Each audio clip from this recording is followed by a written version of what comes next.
ဒီနေရာဟာကမ္ဘာအန္တရာယ်အရှိဆုံးမူရဲ့စေဝါအင်ပါယာဖြစ်ခဲ့သလိုရှုပ်ထွေးလာတဲ့နိုင်ငံရေးကစားကွက်တွေရဲ့ဗဟိုချက်လည်းဖြစ်ခဲ့ပါတယ်။ဒီတမိုင်းကြောင်းထဲမှာနာမည်ကျော်ဘိန်းဘုရင်နှစ်ယောက်ရှိခဲ့ပါတယ်။တစ်ယောက်ကတော့ခွန်ဆာနောက်တစ်ယောက်ကတော့လော်ဆက်ဟန်သူတို့နှစ်ယောက်လုံးဟာတေချင်းတရားနဲ့လက်တလုံးအကွာအထိရောက်ခဲ့ကြပေမဲ့မယုံနိုင်စရာကံကြမ္မာအလဲပြောင်းတွေကြောင့်မြမစီဝါရေးနဲ့နိုင်ငံရေးလောကကိုဩဇာလွှမ်းမိုးခဲ့တဲ့တထေးကြီးတွေဖြစ်လာခဲ့ကြပါတယ်။သူတို့နှစ်ယောက်ကိုတေတွင်းကနေဘလို့လျှို့ဝှက်ချက်တွေကကယ်တင်ခဲ့ကြတာလဲ။အဲ့ဒီနောက်ွယ်မှာဘလို့အပေးယူတွေရှိခဲ့ကြတာလဲ။ဒီဘူရီယိုလေးမှာလေ့လာကြည့်ကြရအောင်ပါ။တေချင်းတရားရဲ့အရေးကသူတို့နှစ်ယောက်လုံးရဲ့အပေါ်မှာထပ်တူကြောက်ရောက်လို့နေပါပြီ။တစ်ဖက်မှာမန္တလေးထောင်ထဲကတန်နိုင်နေနောက်မှာအချိန်မရွေးအသက်ပြောက်သွားနိုင်တဲ့ခွန်စာနောက်တစ်ဖက်မှာကနိုင်ငံရေးအကွက်ရွှေ့မှုတွေကြားမှာလေပင်ကျိုးဝင်းစွတ်ခံရဖို့နှိကပ်နေတဲ့လော်ဆက်ဟန်1983ခုနှစ်ရဲ့အဲ့ဒီကာလတွေတုန်းကတော့တကမ္ဘာလုံးကစောင့်ကြည့်နေသူတွေဟာရွှေတရိကန်ရဲ့ဘယင်နှစ်ပါးအတွက်ဏီကုန်းစာတမ်းကျူတင်ရေးသားထားခဲ့ကြပါတယ်သူတို့ရဲ့အင်ပါယာတွေပြိုပြက်ပြီးသူတို့ရဲ့ခေတ်တွေကုံဆုံးပြီလို့လူတိုင်းကထင်မှတ်ခဲ့ကြတာပါဒါပေမဲ့ကံကြမ္မာဆိုတာကြိုတင်ခံမှန်းလို့မရနိုင်တဲ့ကစားပွဲတစ်ခုပဲမဟုတ်လားလူသားတွေရဲ့အထင်မြင်ကိုရိုက်ချိုးပြမဲ့တမိုင်းကြောင်းတပတ်ပြန်လဲစီးစင်းစေမဲ့လျှို့ဝှက်ချက်တစ်ခုကတော့ထိုင်းမြန်မာနယ်စပ်တောနယ်ကြီးတွေထဲမှာအတန်တိတ်စတင်နေပါပြီအဲ့ဒီလျှို့ဝှက်ချက်ကဘာလဲအဲ့ဒီကစားကွက်ကသူတို့နှစ်ယောက်ကိုဘလို့ပြန်လဲအသက်သွင်းပေးလိုက်တာလဲသူတို့နှစ်ဦးထောင်ရလွတ်ပြီးဘလို့အင်ပါယာပြန်လဲထူထောင်ခဲ့ကြသလဲဆိုတာခွဲခြားပြီးရှင်းပြပေးပါမယ်လော်ဆေဟန်ရဲ့အဖမ်းခံခဲ့ရပုံကတော့ခွန်ဆာနဲ့ဆန့်ကျင်ဘက်ပဲဖြစ်ပါတယ်အဲ့ဒီချိန်ကအမေရိကန်ဆိုရဟာကမ္ဘာဘိန်းဖြူပြဿနာကိုနှိမ်နင်းမှုကြိုးစားနေချိန်လဲဖြစ်ပါတယ်ရွှေတရိကန်ဒေသကဘိန်းဖြူတွေဟာအမေရိကန်စစ်သားတွေနဲ့လူငယ်တွေစီရောက်နေတာကြောင့်အမေရိကန်ကမြန်မာအစိုးရကိုဘိန်းကုန်သွယ်မှုကိုတိုက်ဖြတ်ဖို့ပြင်းပြင်းထန်ထန်တောင်းဆိုခဲ့ပါတယ်အစကတရုတ်ဖြူတွေကိုတိုက်ဖို့ဖွဲ့စည်းပေးခဲ့တဲ့လော်ဆင်ဟန်ရဲ့ကာကွယ်ရေးတပ် KKY ဟာအစိုးရရဲ့အုပ်ချုပ်မှုအောက်မှာမရှိတော့ဘဲကိုပိုင်အင်ပါယာတစ်ခုလိုဖြစ်လာခဲ့ပါတယ်သူတို့မှာခေတ်မီလက်နက်တွေကိုပိုင်ဘဏ္ဍာငွေတွေရှိရာကြောင့်နောက်တစ်ချိန်မှာအစိုးရကိုပြန်လည်ချင်းချောက်လာနိုင်တဲ့စစ်ဘီရင်တွေဖြစ်လာမှာကိုမြန်မာအစိုးရကစိုးရိမ်ခဲ့ပါတယ်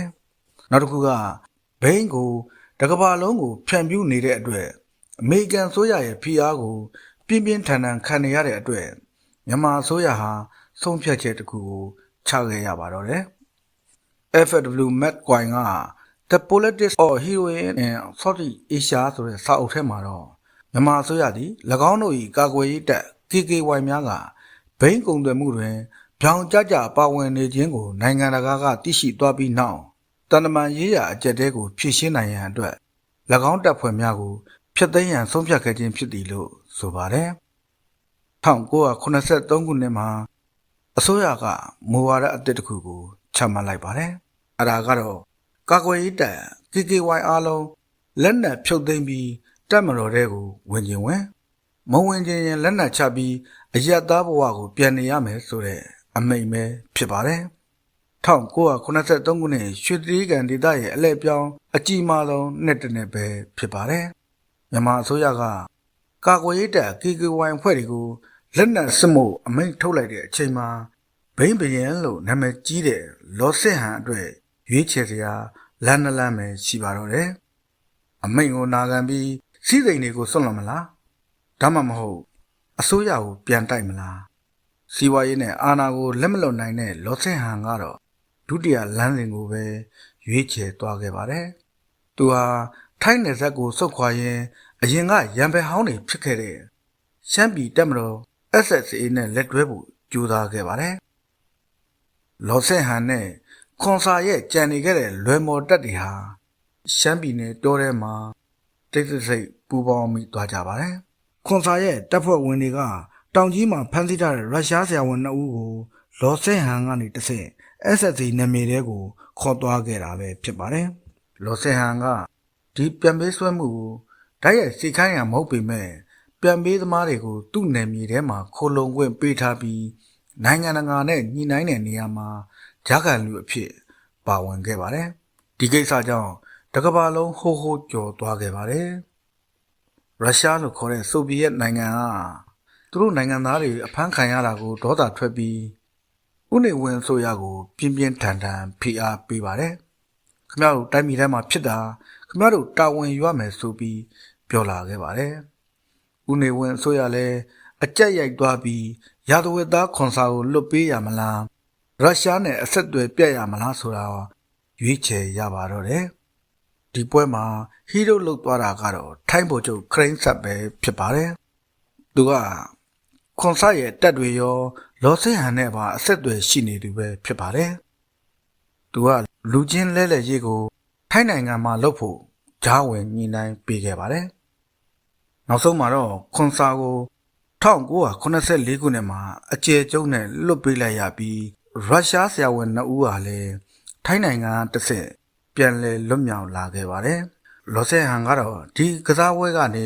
သူ့ရဲ့အင်အားတွေပြန်ရလာမယ်လို့မျှော်လင့်နေခဲ့တာပါ။ဒါပေမဲ့1983ခုနှစ်ဇူလိုင်လမှာလောဆယ်ဟန်ထိုင်းနိုင်ငံထဲကိုခိုးဝင်သွားချိန်မှာထိုင်းရဲတပ်ဖွဲ့ရဲ့ဖမ်းဆီးခြင်းကိုခံလိုက်ရပါတယ်။ကစားပွဲကိုကြိုးကင်ခြင်းနဲ့သူဟာကိုယ်တိုင်ကြော့ကွင်းထဲကိုမိသွားခဲ့တာပဲဖြစ်ပါတယ်။ထိုင်းအစိုးရကလောဆယ်ဟန်ကိုမြန်မာအစိုးရစီပြန်လည်လွှဲအပ်ပေးခဲ့ပါတယ်။မြန်မာအစိုးရကသူ့ကိုနိုင်ငံတော်ပုံမှန်မှုနဲ့တည်တံချမှတ်ခဲ့ပါတယ်။ဒါဟာလောဆယ်ဟန်ရဲ့ဇက်သိန်းလို့လူတိုင်းကထင်ခဲ့ကြပါတယ်။မယုံနိုင်စရာကောင်းတာက1980ပြည့်နှစ်မှာသူဟာလွန်ငင်းချမ်းသာခွင့်နဲ့ပြန်လည်လွတ်မြောက်လာခဲ့ပါတယ်။လွတ်မြောက်လာတဲ့လောဆယ်ဟန်ကိုအစိုးရကအကျဉ်းသားဟောင်းတယောက်လိုမဆက်ဆံခဲ့ပါဘူး။သူ့ရဲ့နေသက်ဒေသဩဇာအာဏာနဲ့အဆက်အသွယ်တွေကိုတုံးချဖို့အစိုးရကဆုံးဖြတ်ခဲ့ပါတယ်။သူ့ကိုတိုင်းရင်းသားလက်နက်ကိုင်အဖွဲ့တွေနဲ့အစိုးရကြားမှာငြိမ်းချမ်းရေးဆွေးနွေးညှိနှိုင်းရေးမှုဆိုတဲ့တာဝန်တစ်ကိုကမ်းလှမ်းခဲ့ပါတယ်။ဒါဟာသူ့အတွက်တော့ဘိန်းကုံသွယ်မှုထက်ပုံမူခိုင်မာတဲ့အကာအကွယ်ရတဲ့တရားဝင်စီးပွားရေးအင်ပါယာတိဆောက်ဖို့လမ်းစာဖြစ်လာခဲ့ပါတယ်။လောဆယ်ဟန်နဲ့ဖုန်ကြားခြင်းတို့နှစ်ဦးစလုံးဟာကိုးကန်ဇော်ဝါရဲ့လက်အောက်ခံကိုးကန်ကာကွယ်ရေးတပ်မှာအတူတူတင်နန်းဆင်းခဲ့ကြတဲ့တငယ်ချင်းဟောင်းတွေပဲဖြစ်ပါတယ်။လောဆယ်ဟန်ကအစိုးရနဲ့နှီးသက်တဲ့ကာကွယ်ရေးတပ် KKY ခေါင်းဆောင်ဖြစ်လာချိန်မှာဖုန်ကြားရှင်ကတော့အစိုးရကိုဒေါ်လာနဲ့ကိုးကန်ဒေါ်လာရေးတပ်နောက်ပိုင်းမှာဘကပတပ်ထဲကိုရောက်ရှိသွားခဲ့ပါတယ်။1980ဝန်းကျင်မှာလောဆယ်ဟန်နဲ့ခွန်သာဟာရွှေတတိကန်ရဲ့ဘိန်းဘရင်ဘွဲ့အတွက်အဓိကပြိုင်ဘက်တွေဖြစ်လာပါတယ်။လောဆယ်ဟန်ကအစိုးရနဲ့နှီးသက်ပြီးဘိန်းကုန်သွယ်မှုကိုတရားဝင်လိုလောက်ကင်ခွင့်ရနေချိန်မှာခွန်စာကသူ့ရဲ့ကိုပိုင်တပ်နယ်မြေလူလာပါတယ်။ဖုန်ကြားရှင်ကတော့အဲ့ဒီချိန်မှာဗမာပြည်ကွန်မြူနစ်ပါတီဘကပရဲ့တပ်မှုအဖြစ်နဲ့ပဲကိုးကန်နယ်မြေကိုစုံမှုထားပြီးခွန်စာရောလောဆယ်ဟန်နဲ့ပါစီရေးအရာရောစီးပွားရေးအရာပါထိတွေ့မှုတွေရှိခဲ့ပါတယ်။လောဆယ်ဟန်ရဲ့အထွန်းတောက်ဆုံးအချိန်ကတော့1989ခုနှစ်ပဲဖြစ်ပါတယ်။အဲ့ဒီချိန်မှာဖုန်ကြားရှင်ကဘကပကိုပုံကန်ပြီးခွဲထွက်လိုက်တဲ့အခါမှာမြန်မာစစ်အစိုးရနဝတနဲ့ငင်းညမ်းရေးယူဖို့လောဆယ်ဟန်ကဂျားကန်လူလုပ်ပေးခဲ့ပါတယ်။လောဆယ်ဟန်ကဖုန်ကြားရှင်စီတွားရောက်ပြီးငင်းညမ်းရေးယူရင်ဘိန်းလုပ်ငန်းကိုဆက်လုပ်ခွင့်ပေးမယ်ဆိုတဲ့ကမ်းလှမ်းချက်နဲ့စီယုံခဲ့တာပဲဖြစ်ပါတယ်။ဒါဟာဖုန်ကြားရှင်ကိုပထမဆုံးငင်းညမ်းရေးယူတဲ့အဖွဲ့အထူးဒေသ1ဖြစ်လာစေခဲ့ပြီးလောဆယ်ဟန်ကိုလည်းစီဝါရေးတထေးကြီးဖြစ်လာစေတဲ့လမ်းစာပဲဖြစ်ပါတယ်။သူ့ရဲ့ကြိုးပမ်းမှုကြောင့်ကိုးကန် MNDAA နဲ့ဝ UWSA အဖွဲ့တွေဟာအစိုးရနဲ့အဖြစ်ခတ်ရက်စဲရေးသဘောတူညီချက်ရရှိခဲ့ပါတယ်။ဒီကျေးဇူးကြောင့်ပဲအစိုးရကသူ့ကိုတရားဝင်စီးပွားရေးလုပ်ပိုင်ခွင့်တွေပုံပေးပါတော့တယ်။1992ခုနှစ်မှာတော့သူဟာသူ့ရဲ့သားဖြစ်သူထွန်းမြတ်နိုင်ခေါ်စတီဗင်လောနဲ့အတူ Asia World ကုမ္ပဏီကိုတည်ထောင်ခဲ့ပါတယ်။ဘိန်းကုန်တဲ့ဘဝကနေစိတ်ကမ်းတွေလေစိတ်တွေဟိုတယ်တွေနဲ့လန်ဒရာစီမံကိန်းကြီးတွေကိုချုပ်ကင်တဲ့မြန်မာနိုင်ငံရဲ့အချမ်းသာဆုံးဩဇာအရှိဆုံးစီးပွားရေးလုပ်ငန်းရှင်ကြီးအဖြစ်ဘဝကိုအောင်မြင်စွာပြောင်းလဲပစ်လိုက်ပါတယ်။ကိုးကန်တောတောင်ထဲမှာတနက်ကင်ခဲ့တဲ့လူတစ်ယောက်ဟာ နောက်ဆုံးမှာတော့နေပြည်တော်ရဲ့ခမ်းမဆောင်ကြီးတွေထဲမှာစီးပွားရေးအင်ပါယာကိုကျူးကင်တဲ့ Godfather တူဖြစ်လာခဲ့ပါတော့တယ်2013ခုနှစ်မှာလော်ဆက်ဟန်ကွယ်လွန်သွားပေမဲ့သူခြံထားခဲ့တဲ့အေရှာဝါနဲ့သူ့ရဲ့ဇလန်းတွေကတော့ဒီနေ့အထိမြန်မာစီးပွားရေးနဲ့နိုင်ငံရေးလောကမှာတက်ရှိထင်ရှားရှိနေသေးပဲဖြစ်ပါတယ်ဒီနေရာမှာကွန်ဆာအကြောင်းကိုဆက်လက်ပြီးပြောပြပေးပါမယ်1986ခုနှစ်တကမ္ဘာလုံးကအကျေကျုပ်ကျနေပြီလို့ထင်မှတ်ထားခဲ့တဲ့ကွန်ဆာဟာတောင်ကြီးမြို့ကနေရုပ်ရှင်ဆန်ဆန်ထွက်ပြေးလွတ်မြောက်သွားခဲ့ပါတယ်အာဟာရွှေတရိကန်ဒေသရဲ့တမိုင်းကိုတပတ်ပြန်လည်စေမဲ့ဘရင်တစ်ပါးပြန်လာခြင်းပဲဖြစ်ပါတယ်သူဟာထိုင်းနယ်ဇက်ကဘန်ဟင်းတက်မှာအခြေစိုက်စခန်းဖွင့်ပြီးသူ့ရဲ့တပ်ကို SUA ရှမ်း United Army ဆိုပြီးပြန်လည်ဖွဲ့စည်းခဲ့ပါတယ်ဒီတစ်ခါမှာတော့ခွန်ဆာဟာအရင်ကတည်းပုံမပန်းနဲ့လာခဲ့ပါတယ်သူဟာကမ္ဘာအမြင်မှာဘိန်းရာသာလို့အမြင်မခံရအောင်ရှမ်းပြည်လွတ်လပ်ရေးဆိုတဲ့ခေါင်းစဉ်ကိုရှေ့တန်းတင်ပြီးနိုင်ငံရေးကစားကွက်ကိုခင်းကျင်းပါတော့တယ်ဒီခေါင်းစဉ်အောက်မှာစိတ်အားထက်သန်တဲ့ရှမ်းလူငယ်ထောင်ပေါင်းများစွာဟာခွန်ဆာတက်သေးကိုတိုးဝင်လာခဲ့ကြပါတော့တယ်1980ပြည့်နှစ်တွေမှာတော့ခွန်ဆာဟာအခြားလက်နက်ကိုင်အဖွဲ့တွေကိုသူတည်ပြီး MTA ဆိုတဲ့အင်အား2000ကျော်ရှိတဲ့ခေတ်မီတပ်မတော်ကြီးကိုတီထောင်လိုက်ပါတယ်အဲ့ဒီအချိန်က MTA ဟာတာမန်လက်နက်ကိုင်အဖွဲ့မဟုတ်ပါဘူးသူတို့မှာမြေပြင်မှဝေဟင်ပစ်ဒုံးကြီး SAM မစ်ဇိုင်းတွေအထိပိုင်ဆိုင်ထားပြီးရွှေတရိကန်ဒေသထွက်သမျှဘိန်း80ရာခိုင်နှုန်းကိုလည်းထိန်းချုပ်ထားနိုင်ခဲ့တဲ့ကမ္ဘာအင်အားကြီးမူရစ်အင်ပါယာတစ်ခုဖြစ်လာခဲ့ပါတယ်ခွန်ဆာရဲ့ MTA တပ်မတော်ကြီးအရန်အင်အားကြီးမားလာပြီးရှမ်းပြည်လွတ်လပ်ရေးကြော်ညာလိုက်တဲ့အခါမှာမြန်မာအစိုးရရောလော်စစ်ဟန်ရောဖုန်ကြားရှင်ရဲ့ကိုကန့် MNDAA နဲ့ဝ UWSA အဖွဲ့တွေပါခွန်ဆာကိုရန်သူအဖြစ်သတ်မှတ်လိုက်ကြပါတော့တယ်ခွန်ဆာကိုတိုက်ခိုက်တဲ့စစ်စင်ရေးတွေမှာဖုန်ကြားရှင်ရဲ့ကိုကန့်တပ်တွေနဲ့ဝတပ်ဖွဲ့တွေကအစိုးရဘက်ကနေကူတိုက်ပေးခဲ့ပါတယ်လော်စစ်ဟန်ကတော့နောက်ွယ်ကနေ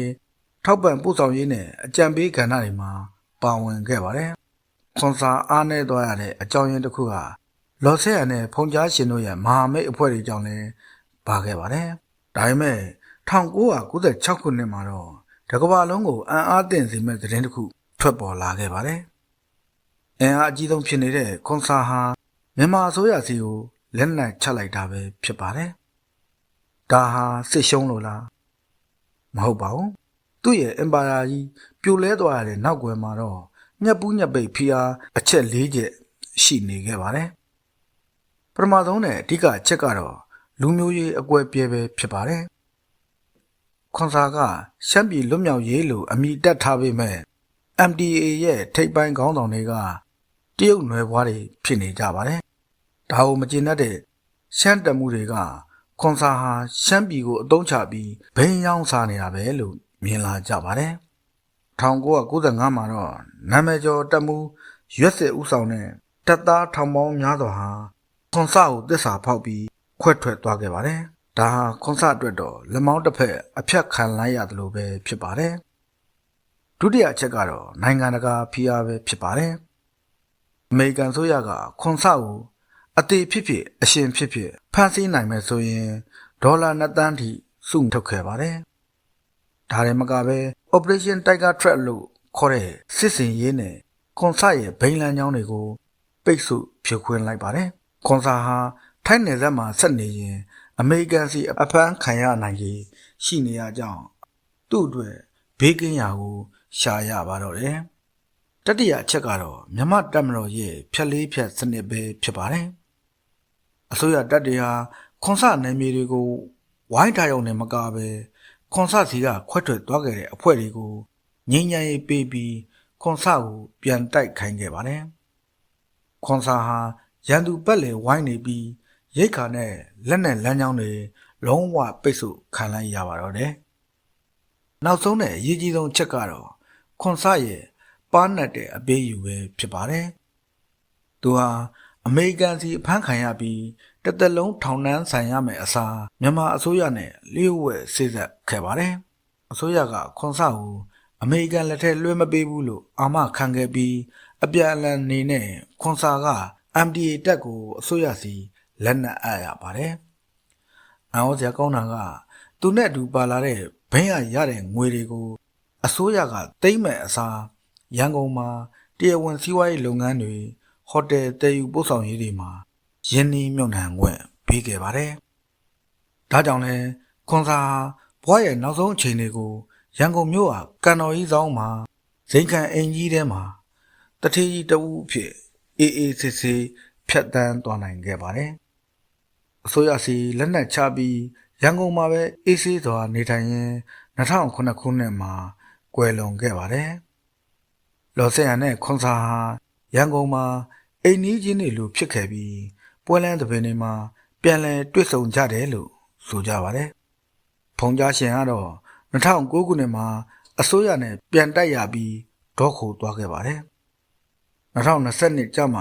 တက်62နှစ်အရွယ်မှာနေဆက်တနေရာမှာကွယ်လွန်ခဲ့ပါတယ်။ရွှေတရိကန်ရဲ့တွေးဆုံခဲ့တဲ့တမိုင်းကြောင်းမှာခွန်ဆာနဲ့လော်ဆက်ဟန်တို့ဟာပြိုင်ဘက်တွေဖြစ်ခဲ့ကြပေမဲ့နောက်ဆုံးမှာတော့သူတို့နှစ်ယောက်လုံးဟာစစ်တော်တွေကနေမြို့ပြရဲ့စီးပွားရေးလောကကိုအောင်မြင်စွာကူးပြောင်းနိုင်ခဲ့သူတွေဖြစ်ကြပါတယ်။သူတို့ရဲ့ဇလန်းဟာမြန်မာသမိုင်းရဲ့အမှောင်ဆုံးနဲ့အရှုပ်ထွေးဆုံးအခန်းကဏ္ဍတစ်ခုအဖြစ်ဒီနေ့အထိကြံ့ရင့်နေသေးပဲဖြစ်ပါတယ်။1968ခုနှစ်ရန်ကုန်မြို့ရဲ့လမ်းမတွေပေါ်ကလူမျိုးရေးပြိပခါကနေစတင်ခဲ့တဲ့ဒီသမိုင်းလိုင်းလုံးဟာရှမ်းရုံမတောင်တန်းတွေပေါ်မှာဆယ်စုနှစ်များစွာကြာအောင်တွင်းနဲ့ရေးတဲ့ရာဇဝင်အဖြစ်အဆုံးသတ်ခဲ့ပါတယ်။ကျွန်တော်တို့အတူတူလေ့လာခဲ့တဲ့ဒီဖြစ်ရစင်တွေကိုပြန်ကြည့်ရင်အချက်၃ချက်ကိုသင်ခန်းစာအဖြစ်တွေ့ရှိနိုင်ပါတယ်။ပထမချက်ကတော့အစွန်းရောက်တဲ့ဝါဒရေးရာတွေနဲ့လူမျိုးရေးအာဃာတတွေကိုတုံ့ချပြီးနိုင်ငံရေးအမျက်ထုတ်ခဲ့ကြတဲ့ဖြစ်ရပ်ပဲဖြစ်ပါတယ်။1968ခုနှစ်အရေးခင်းဟာမြန်မာပြည်တွင်းကစံစည်းနှင်းကြီးမြင့်မှုနဲ့အုပ်ချုပ်ရေးအမားတွေကိုဖုံးကွယ်ဖို့လမ်းကြောင်းလွှဲခဲ့တဲ့တမိုင်းဝင်အမဲဆက်တစ်ခုပဲဖြစ်ပါတယ်။ဒီလိုအမဲဆက်တွေကြားကပဲအပြစ်မဲ့တဲ့ပြည်သူတွေဟာမြေစာပင်ဖြစ်ခဲ့ကြပါတယ်။ဒုတိယအချက်ကတော့လော်ဆက်ဟန်နဲ့ခွန်ဆာတို့လိုပုဂ္ဂိုလ်တွေရဲ့ဘဝပဲဖြစ်ပါတယ်။သူတို့ဟာတာမန်လမ်းပြဘဝကိုရံတော်တပ်သားဘဝကနေကဘာကျော်ဘိန်းဘီရင်တွေဖြစ်လာခဲ့ကြတာဟာတမိုင်းရဲ့လိုအပ်ချက်နဲ့ဟာခွက်တွေကိုပါးနဲ့စာအသုံးချနိုင်ခဲ့လို့ပဲဖြစ်ပါတယ်။သူတို့ဟာအစိုးရအတွက်မရှိမဖြစ်ဖြစ်အောင်နေထိုင်ခဲ့ကြသလိုနောက်ဆုံးမှာလည်းအချိန်ကိုက်လက်နက်ချပြီးရန်ကုန်မြို့ရဲ့ဇိမ်ခံအိမ်ကြီးတွေထဲမှာဘဝကိုအေးချမ်းစွာအဆုံးသတ်နိုင်ခဲ့ကြပါတယ်။ဒါဟာတပုံကောင်းဆောင်နိုင်မရရှိနိုင်တဲ့ထူးခြားတဲ့ထွက်ပေါက်တစ်ခုပဲဖြစ်ပါတယ်။နောက်ဆုံးချက်ကတော့ရွှေတရိကန်ဒေသရဲ့အနာဂတ်ပဲဖြစ်ပါတယ်။ဘိန်းပြူကနေစိတ်ကြဆေးပြတဲ့အထိစစ်ပြင်တွေကနေအွန်လိုင်းငွေလိမ်ကိုင်းကြားဖြတ်နေအထိရွှေတရိကန်ဒေသဟာပုံစံအမျိုးမျိုးနဲ့ဒုစရိုက်နယ်မြေအဖြစ်ဆက်လက်ရှိနေသေးပဲဖြစ်ပါတယ်။ဒါဟာနေဆက်ဒေသတွေမှာတရားဥပဒေစိုးမိုးမှုကင်းမဲ့နေတဲ့၍နိုင်ငံရေးအရာတည်ငြိမ်မှုမရှိတဲ့၍တော့ဒီတန်ရာလည်နေအောင်မှာဖြစ်ပါတယ်။အမိုင်းဆိုတာပြန်ပြင်လို့မရပေမဲ့သင်ခန်းစာယူလို့တော့ရပါတယ်။1968ခုနှစ်ကနေ1996ခုနှစ်အထိကျွန်တော်တို့မြင်တွေ့ခဲ့ရတဲ့ဇလန်းတွေဟာအာဃာတတွေအစွန်းရောက်မှုတွေနဲ့အပေးယူတွေရဲ့ရလဒ်တွေပဲဖြစ်ပါတယ်။နောက်တစ်ချိန်မှာဒီလိုသွေးစွန်းတဲ့ရာဇဝင်မျိုးတွေထပ်မဖြစ်ဖို့ဆိုရင်ကျွန်တော်တို့ဟာတမိုင်းကိုဓမ္မတိဋ္ဌံကြကြရှုမြင်တတ်ဖို့တိတ်ကအမားတွေကိုသင်ခန်းစာဖော်ထုတ်နိုင်မှုအလွန်အရေးကြီးပါတယ်။ရွှေတရိကန်ရဲ့ဘယင်ကြီးနှစ်ပါးဖြစ်တဲ့ခွန်ဆာနဲ့လော်ဆင်ဟန်တို့ကွယ်လွန်သွားကြတာဟာခေတ်တစ်ခေတ်ရဲ့ဏီကုန်းလို့လူတွေထင်မှတ်ခဲ့ကြပါတယ်။ဒါပေမဲ့ကိုးကန်တောင်တန်းတွေပေါ်မှာတော့အရင်ကတည်းကပုံမဆိုးသွမ်းပြီးပုံမနဲ့မောင်တဲ့အင်ပါယာအသစ်တစ်ခုကအစားထိုးနေရာယူလာခဲ့ပါတယ်။အဲ့ဒီအင်ပါယာကတော့ဖုန်ကြားရှင်ရဲ့ကိုးကန်ဒေသပါပဲ။ဘိန်းပြူလေးနဲ့စတင်ခဲ့တဲ့ဒီနယ်မြေဟာအချိန်ကာလတွေပြောင်းလဲလာတဲ့အခါမှာတော့အလင်းရောင်စူးစူးတွေနဲ့ဖုံးလန်းထားတဲ့ကာစီနိုလောင်းကစားရုံကြီးတွေအဖြစ်အသွင်ပြောင်းလာခဲ့ပါတယ်။အဲ့ဒီနောက်ကွယ်မှာတော့ဖုန်ကြားရှင်နဲ့သူ့ရဲ့လက်ယုံဖြစ်သူပဲဆောက်ချိန်တို့ရဲ့အကြားက အာဏာလူပွဲတွေတစ္ဆာဖောက်မှုတွေနဲ့ဒီနေ့ကတစ်ကမ္ဘာလုံးကိုချင်းချောင်နေတဲ့ကြားပြန်လို့ခေါ်တဲ့ online ငွေလိမ်ကိုင်းကြီးတွေဘယ်လိုအမြင့်တွေလာခဲ့ကြသလဲဘိန်းကနေကာစီနိုကနေကြားပြန်အထိကိုးကန်ဒေသရဲ့တွေးဆွခဲ့တဲ့ digital ရာဇဝတ်မှုအင်ပါယာအကြောင်းကိုတော့ပိုင်းလေးမှာတင်ဆက်ပေးမှာဖြစ်လို့စောင့်မျှော်ကြည့်ရှုပေးကြပါဦးခင်ဗျာဗီဒီယိုလေးကိုအဆုံးထိကြည့်ရှုပေးတဲ့အတွက်အားလုံးကိုကျေးဇူးထူးပဲတင်ရှိပါတယ်ခင်ဗျာ